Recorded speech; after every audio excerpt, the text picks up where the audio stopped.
காலத்தால் கட்டுப்படுத்த முடியாது. காலனை நடுநடுங்குவா காளிக்கு முன்னாடி. பில்லி சூனியம் ஏவல் வந்து வச்சுட்டு போட்டோம். அதோட வேலை அது செய்யும் பொழுது ஆதிசக்திக்கு பக்கத்துல வரும்போது அம்மா பஸ்பமாக்கிடுவாங்க. எனக்கு செய்வனம் வச்சிருக்காங்கன்னு எப்படி உங்களுக்கு தெரியும்? பிரச்சனைக்கு வந்தாலும் அதே பரிகாரம் தான். பரிகாரம் மாற்றம் கிடையாது. இல்ல காசிக்கு போயிட்டு வந்தாவே அவங்க அகோரி ஆயிடுவாங்க. அப்படிலாம் கிடையாதுப்பா. யார் சொன்னா? அப்படிலாம் பார்த்தா அந்த ஊர்ல மக்கள் வாழ்றாங்களே. நிர்வாண பூஜை அப்படின்னு சொல்லிட்டு ஒண்ணு பண்றாங்க. நிர்வாண பூஜை அதுக்கு இதுக்கு சம்பந்தமே இல்லை. நிர்வாண பூஜை அகோரிகள் காசியில பண்ணது. அதெல்லாம் வந்து தீட்சை. அந்த நிர்வாணமா இருக்கிறதுக்கு ஒரு தீட்சை வேணும்.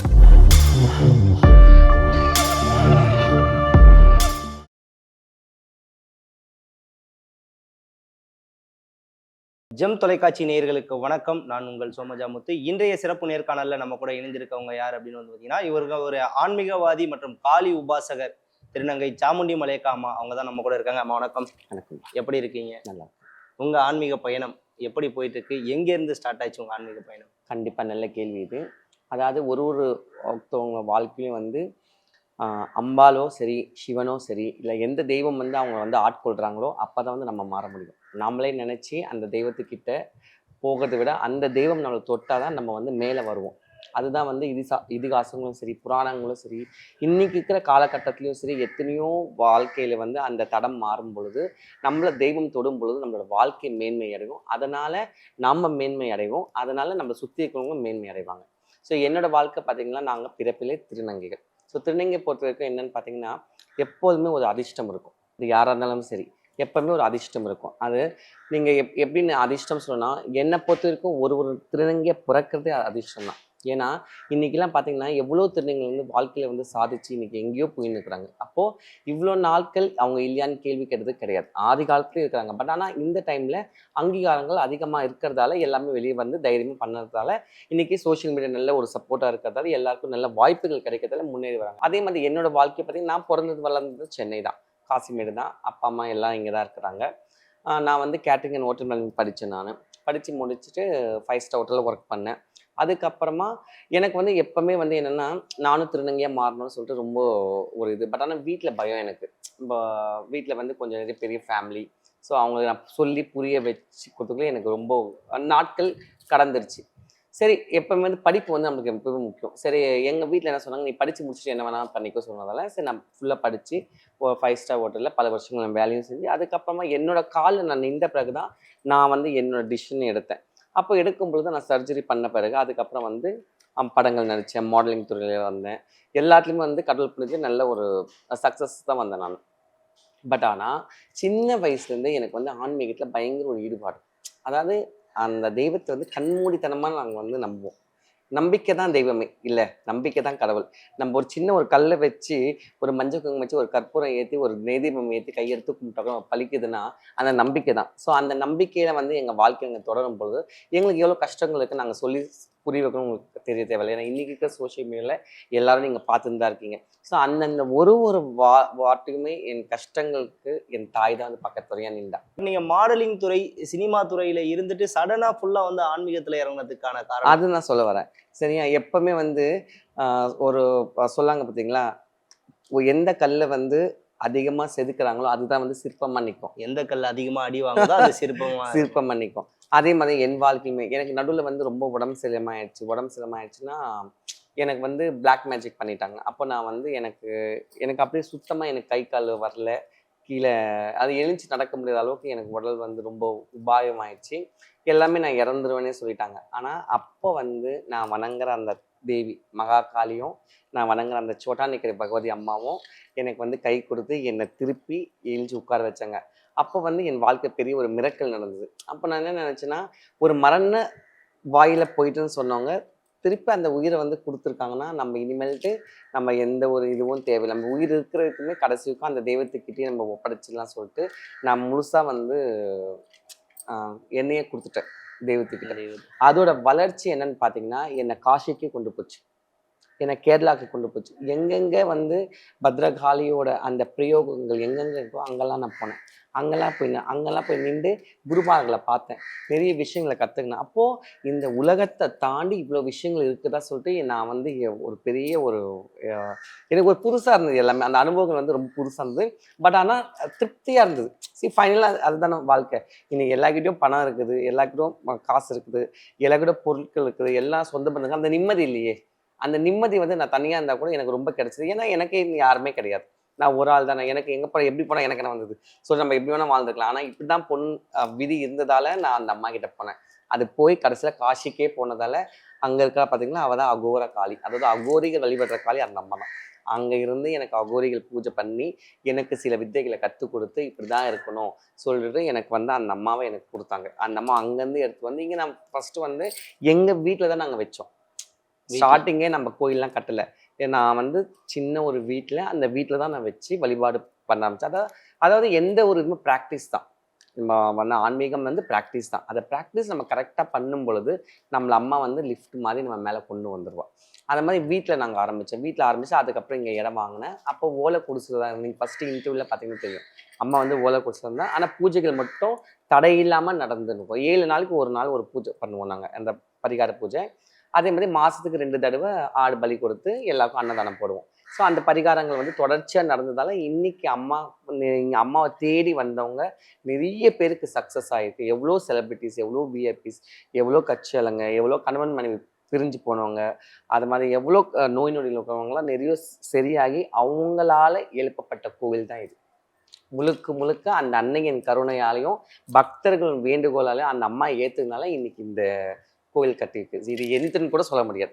இது முழுக்க முழுக்க இங்கே வர பக்தர்களோட கோவில் தான். ஓகேம்மா. இப்போ நீங்களும் கருப்பு மாந்திரிகத்தால வந்து அடிபட்டுறீங்க. அதாவது பிளாக் மேஜிக் சொல்லக்கூடிய கருப்பு மாந்திரிகம். கருப்பு மாந்திரிகம் அப்படின்னா என்ன? நம்மளோட வளர்ச்சி பொறுக்காதவங்க, நம்ம நல்லா இருக்கக்கூடாதுன்னு நினைக்கிறவங்க, 10 பேர் முன்னாடி நம்ம வந்து ஷைன் ஆகிறவங்களுக்கு இன்னைக்கு வந்து ரொம்ப அதிகமாக இது வந்து பண்ணின்னுக்கிறாங்க. பட் ஆனால் இது நல்லதே கிடையாது. பட் ஆனால் தெய்வம் வந்து அதனால தான் என்ன சூஸ் பண்ணியிருக்கு போல இருக்குது. அம்மா வந்து என்ன தொட்டிருக்கா போல இருக்குது. அதை தொட்டதால் ஃபஸ்ட்டு அதை வலி நான் தானே அனுபவித்தேன். ஸோ அதோட தாக்கம் எந்த அளவுக்கு எனக்கு தான் தெரியும். மற்றவங்களோட என்னப்பா சொல்கிறேன், இப்போது ஒருத்தவங்க வயிறு வலின்னா அவங்களுக்கு தான் தெரியும் அந்த வலி. பார்க்கணுன்னு தெரியும், நல்லதாக இருக்கிறான்னு சொல்ல. ஒரு ஜுரம் இருந்தால் கூட நல்லா தான் பார்த்துன்னுக்கிறேன் ஜுரம்னு சொல்லலாம். ஆனால் சொல்லுவாங்க இந்த முட்டை விடுற கோழிக்கு தான் வலி தெரியும்னு சொல்லிட்டு அந்த மாதிரி அந்த வலியை அனுபவிச்சுவேன் நான். அதனால எனக்கு அந்த பயங்கரமான அந்த சூழல் வந்து என்னை எப்படி பீடிச்சதுன்னு எனக்கு தெரியும். ஸோ அதுலேருந்து மற்றவங்களை காப்பாற்றணும்னா மகா காளி தான். அந்த காளிக்கு முன்னாடி எந்த சக்தியுமே வேலை செய்யாது. மந்திர மாயம் சொல்லிட்டாலே அந்த பத்ரகாளி தான். அவன் முன்னாடி வந்து நின்று அவன் திருமுகத்தை பார்த்துட்டாலே போதும், எப்பேற்பட்ட பிரச்சனை பஞ்சா பறந்து ஓடிடும். அப்போ எனக்கு நடந்து நான் மற்றவங்களுக்கு பண்ணேன், அது சக்ஸஸ் ஆச்சு. இன்னைக்கு இந்த இடத்துல ஒரு காளி பீடத்தை அமைச்சு உட்கார்ந்துருக்கேன். ஓகே, காளி வழிபாடு எப்படி? காலத்தால் அழியாதது, காலத்தால் கட்டுப்படுத்த முடியாதது. காலினை நடுநடுங்குவா காளிக்கு முன்னாடி. மும்மூர்த்திகள் அவ பாதத்துல தான் இன்னைக்கும் இருக்கிறாங்கன்னு ஐதீகம். அதனால சிவன் மேல அம்பிகை நின்று இருக்கிறார். அந்த சராசரங்களும் ஒரே க்ஷணத்தை அழிக்கிற சக்தி மகா காளிக்கு உண்டு. அந்த பரமேஸ்வரனையே முன்னாடி நின்று எதிர்க்கிற சக்தி பராசக்திக்கு உண்டுன்னா அது மகா காளி மட்டும்தான். காளி எல்லாமே ரொம்ப தவறா நினைச்சிருக்காங்க. அவ வந்து மந்திர மாயத்துக்கு தான் கட்டுப்பட்டு. கண்டிப்பா கிடையாது. நல்லா புரிஞ்சுக்குங்க. நம்ம நல்லா இருக்கும் பொழுது அந்த அம்மா தேடி யாரும் போக மாட்டாங்க.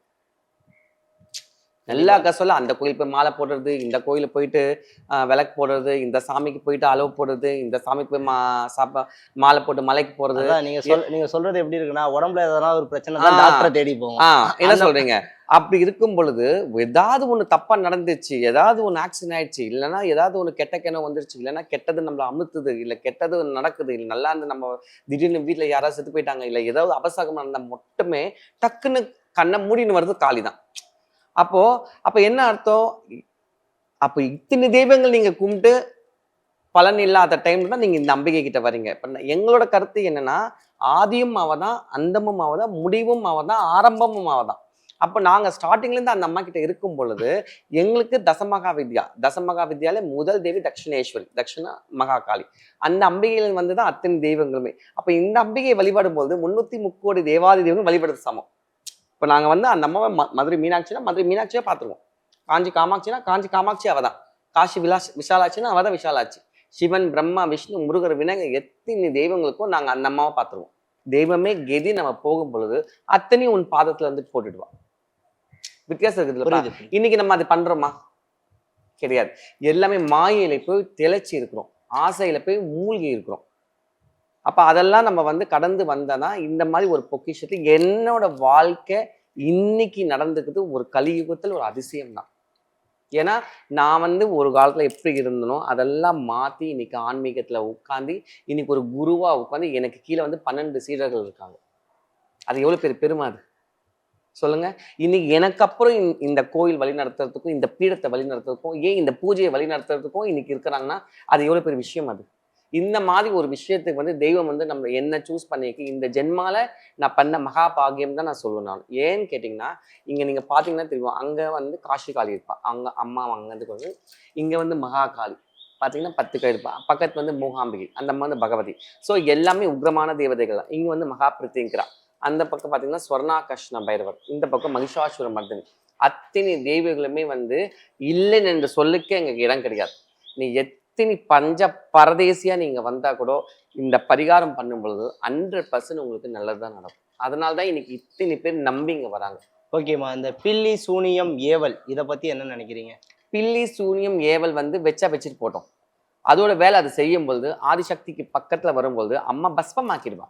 இன்னைக்கு நிறைய பேர் என்ன பண்றாங்கன்னா கரெக்டான இடத்துல போய் சரியான பரிகாரங்கள் பண்ணாததால இன்னைக்கு வந்து அது வந்து சரியா விலகாததால இன்னைக்கு நிறைய பேர் அதுல வந்து அடிபட்டு அதுல நசுங்கி அதுல வந்து எல்லாமே காயப்பட்டு இருக்கிறாங்க. பட் ஆனா கரெக்டான ஒரு இடத்துல போகும்போது அதோட பலன் கண்டிப்பா கிடைச்சே ஆகும்.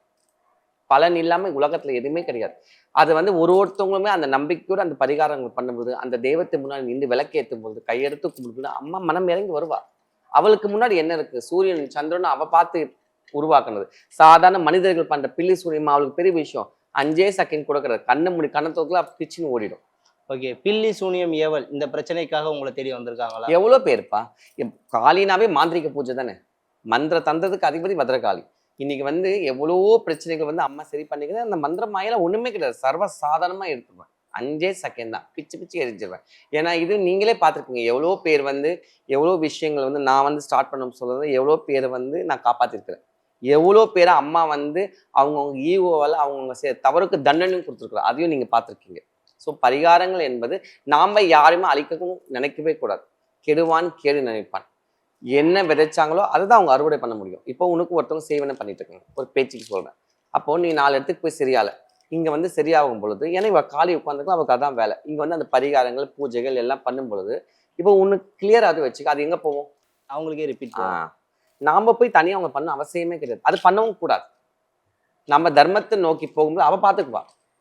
இப்ப நிறைய பேர் ஒரு சில விஷயங்கள் கேட்பாங்க, இந்த செய்வனை இந்த விஷயம்லாம் எப்படி இருக்கு அப்படின்னு நீங்க கண்டுபிடிப்பீங்க? இப்ப எனக்கு செய்வனை வச்சிருக்காங்கன்னு எப்படி உங்களுக்கு தெரியும்? சரி, வலி வந்தாதான் வயிறு வலிக்கும். வலி வராம யாரும் இங்க வரப்போறது இல்லை. கரெக்ட் தானே? இப்போ நீ வந்து உனக்கு வந்து கஷ்டங்கள் வரும் பொழுதும் நஷ்டங்கள் வரும் பொழுதும் உடம்புல உபாயங்கள் வரும் பொழுதும் என்ன அந்த மாதிரி வரும்பொழுது தான் நீங்க நம்ம கிட்ட தேடி வருவாங்களே. இல்லைன்னா நம்ம இங்க வேலையே கிடையாது அவங்க யாருக்குமே. கரெக்ட் தானே? கண்டிப்பா. நல்லா இருப்பாங்க, திடீர்னு பாத்தீங்கன்னா மைக்கச்சு வந்துருவாங்க. ஹாஸ்பிட்டல் போய் செக் பண்ண ஒண்ணுமே இல்லைன்னு சொல்லுவாங்க. வயிறு பார்த்தா கண்டினியூஸா வலிச்சுட்டே இருக்கும். திடீர்னு தூங்கினே இருப்பாங்க, அவங்களுக்கு தட்டி எழுப்புற மாதிரி இருக்கும். இல்ல பக்கத்துல யாரோ பத்துனுக்கிற மாதிரி இருக்கும். திடீர்னு வந்து தூக்கு மாட்டு சாவற மாதிரி இருக்கும். திடீர்னு கிருஷ்ணால இது கொளுத்திங்கன்னு சொல்லுவோம். எல்லாமே இருக்கும். இப்ப எப்படி வந்து நம்ம ஆன்மீகத்தை வந்து விளக்க முடியாதோ செய்வன மாந்திரிகத்தை விளக்க முடியாது. அதுவும் அந்த அவளால படைக்கப்பட்டதுதான். பேய் பிசாசு பூத பிரேத எச்சங்களுக்கும் அந்த பிரயோகத்துக்கு அது வேலை செய்யும். அதை வந்து நம்மளால டிஸ்கஸ் பண்ண முடியாது. புரியுதா உனக்கு? அப்படி இல்லைன்னா இன்னைக்கு எல்லா மதத்திலயும் மாந்திரிகம் சொல்லிட்டு ஒரு விஷயம் இல்லாம போயிருக்குமே. எல்லாத்துலயுமே இருக்கு. ஏன்னா எல்லாமே அதை வந்து சூட்சமா வந்து அதை அடக்கிதான் தெய்வங்கள் இருந்திருக்கு. அதனால்தான் கையில வந்து இத்தனை அஸ்திர சஸ்திரங்கள் வச்சிருக்காங்க. இத்தனை அசுரர்களும் இத்தனை பூதங்களையும் இத்தனை பேப்பர்ஸ் அடக்கி இருக்கிறதால தான் அம்பாள் இன்னைக்கு ஒரு ரூபத்துல அம்மா உட்கார்ந்து இருக்குதா. கரெக்ட் தானே? அப்படி இருக்கும் பொழுது நம்ம வந்து யாருமே இங்க வந்து சும்மா யாரும் வர போறது இல்லை. அவங்களோட வலி வேதனைகள் வரும்பொழுது அதுக்குள்ள பரிகாரங்கள் பண்ணும்போது அது விலைக்கு போயிடும். விலைக்கு போகும்போது அம்மாவுக்கு ஆடு பலி கொடுத்து முடிச்சிடணும். இங்க அப்படிதான். இங்க 11 நாள் பூஜை நடக்கும். அதான் 11 நாள் விரதம் இருந்து அந்த பரிகாரத்துக்கு வரணும். அவங்க நல்லா ஆன பிறகு அந்த அம்மாவுக்கு ஆடு பலி கொடுத்து முடிக்கணும். மாசத்துக்கு இது வரைக்கும் நீங்க நம்ப மாட்டீங்க, எனக்கு 6 மாசம் வரைக்கும் ஆடு புக்கிங் ஆயிருக்கு. என்ன அர்த்தம்? ஆமா, எல்லாம் சரியானவங்க 6 மாசம் வரைக்கும் எனக்கு ஆடு புக்கிங் ஆயிருக்கு. என் பூஜை வந்து 3 மாசத்துக்கும் புக்கிங் ஆயிருக்கு. இப்போ யார் பூஜைக்கு வந்தா கூட அந்த டேட் அதுக்கப்புறம் தான் நான் கொடுக்க போய் முடியும். அந்த மாதிரி பரிகாரங்கள் போயினே இருக்கும். எந்த இடத்துல பரிகாரங்கள், எந்த இடத்துல ஹோமங்கள், எந்த இடத்துல பலிகள் நடக்குதோ அங்குதான் காளி உட்கார்ந்துருப்பா. இப்போ வந்து தொடர்ச்சியா ஒரு வருடத்திற்கு இல்ல ஒரு மாதத்திற்கு எத்தனை ஆடுகள் நீங்க பலி கொடுக்குறீங்க? ஒரு எத்தனை பூஜை நடத்துது? ஒரு மாதத்துக்கு 7 நாள் கணக்கு வச்சு 4 பரிகாரங்கள் பண்ணுவோம். 7 நாள், அதாவது வாரத்துக்கு ஒரு நாள். ஒரு அமாவாசை, ஒரு பௌர்ணமி. அந்த அமாவாசைக்கு வியாழக்கிழமையோ இல்ல செவ்வாய்க்கிழமையோ எந்த நாள்ல வருதோ அதை தொடர்ச்சியா 4 செவ்வாய்க்கிழமை. ஒரு வியாழக்கிழமை வந்துருச்சுன்னா தொடர்ச்சியா 4 வியாழக்கிழமை. வெள்ளிக்கிழமைனா 4 வெள்ளிக்கிழமை. அந்த மாதிரி கணக்கு வச்சு பண்ணுவோம். அமாவாசை பௌர்ணமிக்கு மறுநாளைக்கு 2 ஆடு அம்மாக்கு பலி கொடுத்து அதையே அம்மாக்கு நைவேத்தியமா பண்ணிட்டு அதை சமையல் செஞ்சு எல்லா பக்த அந்த ரத்தத்தால அபிஷேகம் பண்ணுவீங்க? அதெல்லாம் பண்ணக்கூடாது. அதெல்லாம் பண்ணுவாங்க. எந்த ரத்த துளியுமே அவ மேல படக்கூடாது. ரத்தம் வெளியதான் இருக்கணும். அவ முன்னாடி பலி அதுவே போதும். மேல எல்லாம் பண்ணணும் நான் எந்த சாஸ்திரமும் சொல்லலை. வெட்டி அவ முன்னாடி போட்டாலே போதும். அந்த ரத்தத்தை அவ எடுத்துக்குவோம். அதுக்கப்புறமா சமையல் செஞ்சு அம்மாக்கு நைவேத்தியம் பண்ணி எல்லாருக்குமே அன்னதானம் பண்ணிடுவோம். ஓகேம்மா. இப்ப இருக்க காலகட்டங்கள்ல இந்த குழந்தையின்மை அப்படிங்கிற ஒரு பிரச்சனை வந்து அந்த மாதிரி எவ்வளவு பேர் வந்திருக்காங்க. நம்ம கோயில எவ்வளவு பேர் அந்த மாதிரி 8 வருஷம் 10 வருஷம் 12 வருஷம் 13 வருஷம். இப்ப கூட போன பூஜை கூட 4 வருஷம் குழந்தை இல்லாம குழந்தை வந்து இப்ப அவங்களோட இது வந்து அடுத்த அமாவாசைக்கு அந்த மாதிரி எல்லாமே இங்க இதுதான். இங்க வந்து பரிகாரம் முடிஞ்ச பிறகு நல்லாயிடும். நல்லான பிறகு நீங்க அந்த அம்மாவுக்கு காணிக்கை கொடுத்து முடிச்சிருவீங்க. அவ்வளவுதான். ஓகே. இப்ப குழந்தையின்மை அப்படிங்கிற பிரச்சனைக்கு வந்து காரணம் என்னன்னு நினைக்கிறீங்க? அந்த குழந்தையின்மை பிரச்சனையால வரவங்களுக்கு எந்த மாதிரியான பூஜைகள் வந்து நீங்க பண்ணுவீங்க? சரி, 2 விஷயம் தான் அவங்களுக்கு இல்லாம இருக்கும். ஒண்ணு அவங்க கர்மா. இந்த கர்மாவோட அடிப்படை தான் சகலமும் நடந்து இருக்குது. இன்னைக்கு இந்த உலகத்திலே கர்மாவை கிளியர் பண்ற ஒரே இடம் எதுன்னு சொல்லி பார்ப்போம்? காஷி. ஏன்னா காஷி முக்தி ஸ்தலம். யாருக்கு முக்தி? நம்மளோட முன்னோர்கள் நம்ம பாவம் பண்ண அந்த ஜீவனுக்கு நம்மளோட பாவ கர்மாக்கள் பூர்வ ஜென்மம் அதுக்கு முன்ன ஜென்மம் என்னென்ன பாவம் பண்ணுமோ இந்த ஜென்மம் அனுபவிக்கிறோம். அந்த கர்மாவை கிளியர் பண்ற ஒரே சக்தி காஷிக்கு மட்டும் தான் உண்டு. காஷி முக்தி ஸ்தலம்.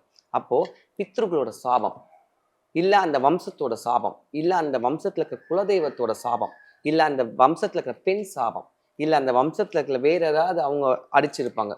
சர்பம் பாம்பு அடிச்சு சாபடிச்சிருப்பாங்க. இல்லை வேற ஏதாவது ஒரு விஷயங்கள் நடந்திருக்கும். அது மாதிரி நம்ம சொல்ல முடியாது. எத்தனையோ விதமான பிரச்சனைகள் இருக்கும். அதுக்கெல்லாம் ஒரே தீர்வு காஷியில கங்கையில போயிட்டு அங்க பரிகாரம் பண்ற அந்த பலம் இங்க இருக்கு. ஏன்னா அம்மா வந்தது காசில இருந்து எடுத்துட்டு வந்ததால உங்களுக்கு புரியுதா? இப்போ இந்த பூஜை காசிக்கு சம்பந்தப்பட்ட பூஜை. நீங்க நம்ப மாட்டீங்க. ஒண்ணு யாராவது காசிக்கு போய் இந்த பரிகாரத்துக்கு வருவாங்க.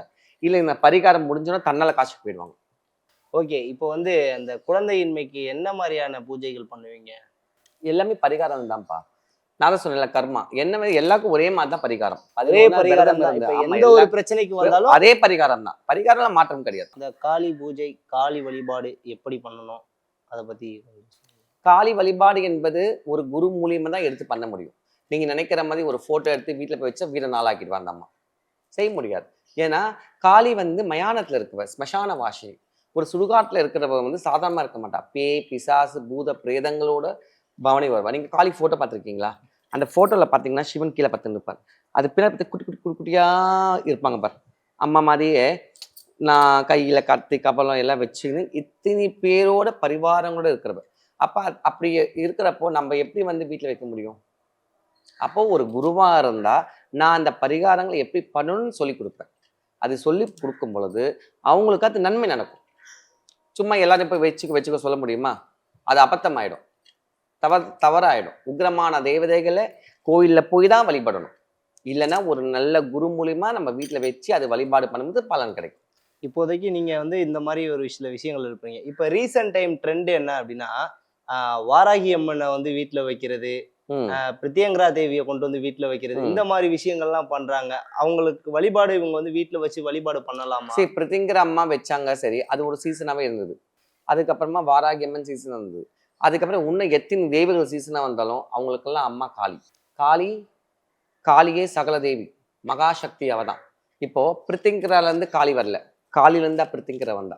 இப்ப நீங்க சொன்னீங்க காளி வழிபாடு ஆலயத்துல வச்சு பண்ணணும், நீங்க வீட்டுல வச்சு பண்ணக்கூடாதுங்கிறது. வீட்டுல வச்சு பண்ணக்கூடாது சொல்ல, ஒரு குரு மூலியமா வீட்டுல வச்சு பண்ணணும்னு சொல்றேன். இப்போ ஒரு ஐயப்பன் சாமி இருக்காரு.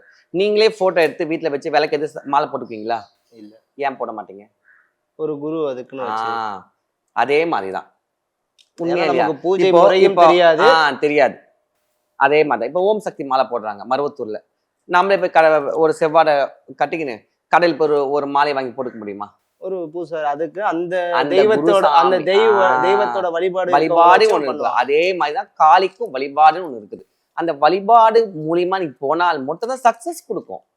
இல்லைன்னா உனக்கு பலன் இருக்காது. இல்லைன்னா கடைக்கு போகும்பொழுது நீ வந்து கையில காசே இல்லாம கடைக்கு போறது சமமாயிடும். ஆனா இது மத்த தெய்வங்களுக்கு. ஆனா காளிக்கு அப்படி உன் கைகள் உடச்சிருவா. தவறா பண்ணும்பொழுது முடிஞ்சிருச்சு கதை. ஆனா நீ கரெக்டா பண்ணிட்டேன்னா, நீ பெர்ஃபெக்டா அந்த அம்மாவை நம்பி, அம்மா தாயே எனக்கு நீதான் சரணாகதின்னு சொல்லிட்டா உன் வாழ்க்கையில மேன்மை மட்டும்தான். வறுமை வறுமை என்ற பேச்சுக்கு இடம் கிடையாது. ஓகேம்மா. இப்போ வந்து பாத்தீங்கன்னா காசில அகோரிகளை நிறைய பார்க்கலாம். ம். ஓகேங்களா? அதுக்கப்புறம் வந்து இந்த பூஜை எல்லாம் காசிக்கு அப்புறம் இங்க நடக்குதுன்னு சொல்றீங்க. மத்தபடி நம்ம சென்னையில அகோரிகளை பார்க்கலாமா? எங்கேயுமே கிடையாது. காசியில கூட காசி வந்து அது புனித கஷேத்திரம். இல்ல ஏன்னா காசிக்கு போயிட்டு வந்தாவே அவங்க அகோரி ஆயிடுவாங்களா? அப்படிலாம் கிடையாதுப்பா. யார் சொன்னா? அப்படிலாம் பார்த்தா அந்த ஊர்ல மக்கள் வாழ்றாங்களே. அந்த ஊர்ல குடும்பம் நடத்துறாங்க, அந்த ஊர்ல குழந்தை பெத்துக்கிறாங்க, அந்த ஊர்ல கல்யாணம் பண்ணிக்கிறாங்க. அதெல்லாம் கிடையாது. அகோரிகள் என்பது அவங்க தனித்துவம் அவ்வளவுதான். எப்படி வந்து இப்ப நம்ம வந்து ஒரு கோயில்ல பூசாரிகள் இருக்கிறாங்க. அதனால கோயில் போறவங்களாம் பூசாரி ஆயிட முடியுமா? கிடையாது. இல்ல அதுக்குன்னு ஒரு தனித்துவம் இருந்தா தானே அவளை தொட முடியும். அந்த மாதிரி அகோரிகள் என்பது அந்த வாழ்க்கையோட வழியில அவங்க வந்து கடந்து வந்து அவங்களுக்கு ஒரு குரு அமைந்து அந்த குருவால அவங்களுக்கு வந்து லிங்கக்கிரியான்னு ஒரு சடங்கு பண்ணுவாங்க. லிங்கக்கிரியா என்பது ஆண்குரிய அந்த அந்த டெஸ்ட் சொல்லுவாங்களா, அதை வந்து அப்படியே வந்து அது ஒரு சடங்கு பண்ணி இழுத்துருவாங்க. அவ்வளவுதான். அந்த நரம்பு வந்து கட் ஆயிடும். ஆன பிறகு அவங்களால அதை வந்து எந்த ஒரு செயல்பாடும் பண்ண முடியாது. ஒன்லி யூரினல் பாஸ் பண்ண தான் அது பண்ண முடியும். அப்படின்னா என்ன அர்த்தம்? ஒரு ஆணாவா அங்க இருந்தாலும் அந்த வலி வேதனைகளை அவங்க தாண்டி தான் அகோரிகள் மாறவே முடியும்.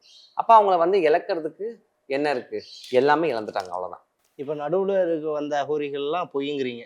பொய்யும் இல்ல, அது எல்லாருக்குமே உலகத்துக்கே தெரியுமே. இப்பதான் வந்து கும்பமேளா நடந்தது. இப்ப கும்பமேளா நடந்து உலகத்துக்குமே காட்டிட்டாங்களே. ஓகேம்மா. இப்போ வந்து நிறைய இந்த வசியமை, அதாவது கணவனை கைக்குள் போட வசியமை, ம். அதாவது அடுத்தவன் கணவனுக்கு வசியம் பண்ணி என் கூட ம். சேர்க்கணும், இல்ல அடுத்தவன் பொண்டாட்டியை வந்து என் கூட சேர்த்து வைங்க, இந்த மாதிரி பிரச்சனைகள்லாம் அந்த வசியமை அப்படின்னு ஒண்ணு யூஸ் பண்ணுவாங்க. வசியமை வந்து அது எனக்கு அந்த அளவுக்கு பெருசா உடன்பாடு கிடையாது. எனக்கு அது நம்பிக்கையும் கிடையாது. பட் ஆனா பண்றவங்க இருக்கிறாங்களா எனக்கு தெரியல. நான் இதுக்கு பார்த்ததும் கிடையாது. ஆனா அப்படி ஒரு விஷயம் இருந்ததுன்னா, இப்ப சப்போஸ் வசியம் நம்மளுக்கு கொடுத்தாச்சு.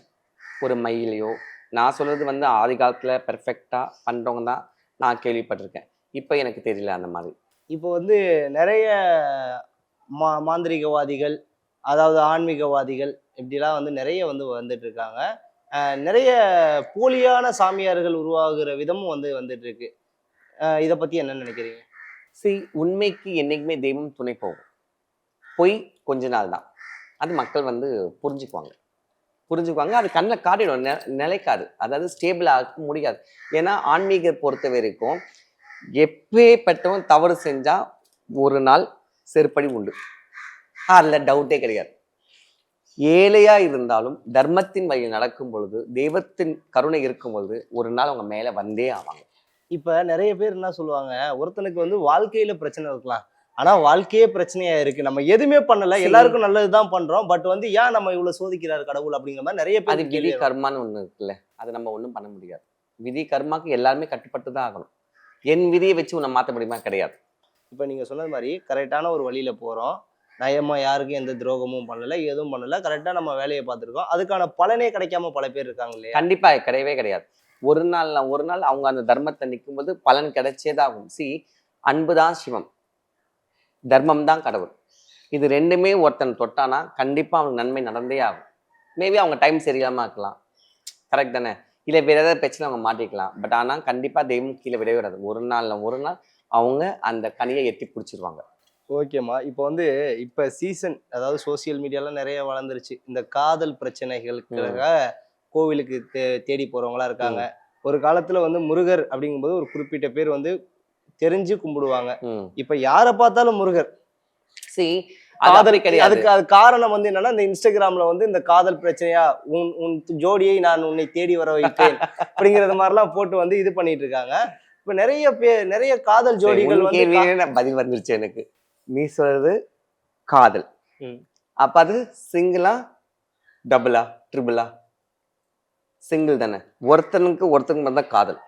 ஒருத்தனுக்கு பல பேர் அது எப்படி காதல் ஆகும்? அது காமம் தானே. அப்ப காமத்துக்கு எப்படி தேவன் துணை போவோம்? காதலுக்கு மட்டும் தான் துணை போவோம். நான் சொல்ல விளங்குதவங்க. இப்போ ஒரு கணவன் மனைவி இருக்காங்க. ஸோ அவங்க கல்யாணம் ஆயிடுச்சு. இப்போ அவங்க பீரியட் ஸ்டேஜ் இல்லை டைவர்ஸ் போகிற மாதிரி இருந்தால் இங்கே வந்து நான் சேர்த்துருவேன். அந்த மாதிரி எவ்வளோ கேசஸ் அந்த மாதிரி நான் பார்த்துருக்கேன். சரியா?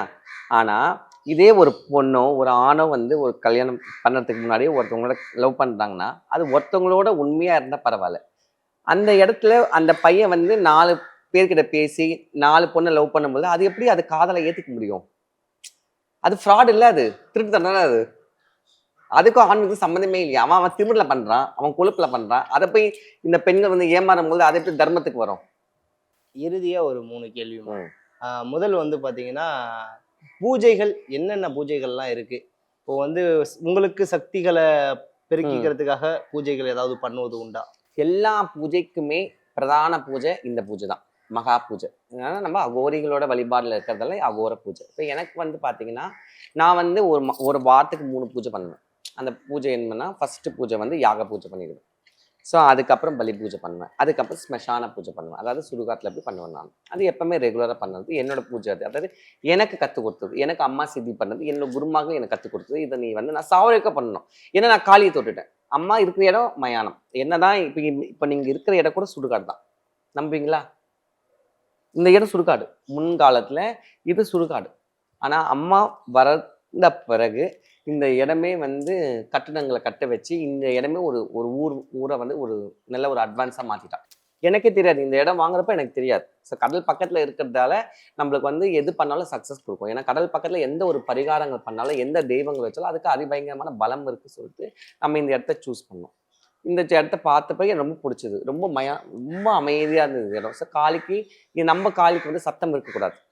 நமக்கு வந்து பம்பை உருக்க சத்தமோ இல்லை அந்த குரல் சத்தமோ அந்த அம்மி சத்தமோ அந்த மாதிரிலாம் சத்தம் இந்த அம்மாவுக்கு பிடிக்காது. ஸோ நாங்கள் வந்து இங்கே எங்குமே சவுண்டே நாங்கள் வச்சுக்க மாட்டோம். ஸோ அந்த மாதிரி இந்த இடத்துல வாங்கி நாங்கள் வந்து ஒரு 3 வருஷம் ஆச்சு. இங்கே நல்ல பரிகாரங்கள் பண்ண பிறகு 3 வருஷம் கழிச்சு தான் அம்மா எங்களுக்கு உத்தரவே கொடுத்தாலே. அதுக்கப்புறம் இப்போ தான் டிசம்பர் 15 தான் கும்பாபிஷேகமே பண்ணேன் நான். அதுக்கப்புறம் பார்த்தீங்கன்னா இங்கே நிறைய ஒரு மாற்றங்கள், இந்த ஊருக்குள்ள நிறைய ஒரு செல்வ செழிப்புன்னே சொல்ல, நல்ல நிறைய பேர் வீடு வாங்கி கட்டிட்டு இன்னைக்கு வந்திருக்காங்க. ஸோ அதெல்லாம் வளர்ச்சி. ஸோ அம்மா இருக்கிற இடத்துல நம்மளும் வளரணும், நம்மளை சுற்றி இருக்கவங்க வளரணும், இங்கே வரவங்களும் வளர்ந்தாதான் நம்மளுக்கு ஒரு பேர் இருக்கும். ஓகே. நாளைக்கு அப்பதான் 4 பேர் நம்பிக்கையோட வருவாங்க இங்கே. ஓகேம்மா. அந்த நிர்வாண பூஜை அப்படின்னு சொல்லிட்டு ஒண்ணு பண்றாங்க. நிர்வாண பூஜை இதுக்கு சம்மந்தமே இல்லை. நிர்வாண பூஜை அகோரிகள் காசியில பண்ணது. அதெல்லாம் வந்து தீட்சை. அந்த நிர்வாணமா இருக்கிறதுக்கு ஒரு தீட்சை வேணும். தீட்சை இருந்தால் நிர்வாணமா இருக்க முடியும். அதால் அவங்க அந்த கான்செப்ட்ல நம்ம போகவே தேவையில்லை. நம்ம அது எட்டு பிடிக்காத கனியாது. அதெல்லாம் வந்து நீ 7 ஜென்ம புண்ணியம் பண்ணி இருந்தாலும் இந்த ஜென்மத்திலேயே வந்து அகோரிகளால் வர முடியும். ஏன்னா அந்த வாழ்க்கையில வந்து உன்னால் வாழ முடியும். இப்போ நீ போய் இப்போ நானும் நீயும் இப்போ வெயிலில் போனோம்னா கொஞ்ச நேரத்தில் போய் டயர்ட் ஆகிடும், மயக்கமே வந்துடும் எனக்குலாம். ஆனால் அங்கே வெயிலாக இருந்தால் சரி, மழையாக இருந்தால் சரி, குளிர் பனியாக சரி. ஏன் இப்போ கும்பமேளா நான் போனேன், -டிகிரி எல்லாரும் பார்த்தது தானே. ஆனால் அந்த தண்ணியில் எப்படி எல்லா அகோரிகளும் சரி, எல்லா சன்னியாசிகளும் சரி, எப்படி அந்த தண்ணியில் நம்மளால நிற்க முடியுமா? பட் ஆனால் நான் நின்றேன். எனக்கு குளிச்சு எனக்கு அந்த குளிர் தெரியல. ஏன்னா நம்ம அந்த வழிபாடு பண்ணால் அம்மா அந்த டைமில் எனக்கு அந்த கருணையை அந்த பலம் கொடுத்தா தான் நான் நினச்சிக்க முடியும். சரியா? அத்தனை கோடி மக்களில் எல்லாமே குளிர் நிறைந்த மக்களில் அவங்களாம் எப்படி வாழ முடியுது? ஒரு வேளைக்கு ஒரு வேளை சாப்பாடு தான். அதுவும் அந்த கபால தீட்சை, அதுவும் அந்த கபால தான் சாப்பிடுவாங்க. அவங்க போயிட்டு எங்குமே கேட்கவும் மாட்டாங்க, எல்லாருக்கிட்ட போய் கேட்டு வாங்கவும் மாட்டாங்க. ஸோ நிறைய ப்ரொசீஜர்ஸ் இருக்காது. ஸோ அதெல்லாம் நம்ம சொன்னால் புரியாது. நம்ம போய் அவங்க போய் நோண்டவும் கூட நம்ம தேவையில்லாத வேலை அது. நம்ம கருவால் வந்து என்ன கொடுத்துருக்கணும் அந்த வழியை நம்ம போனாலே போதும். நம்ம போயிட்டு அவங்களே போய் நோண்டி நிற்கணும். அவங்களுக்கு நமக்கு சம்மந்தமே கிடையாது. ஓகே. உங்களை தேடி வந்த பிரபலங்கள் வராங்களா? நிறைய பேர், நிறைய செலிபிரிட்டிஸ்.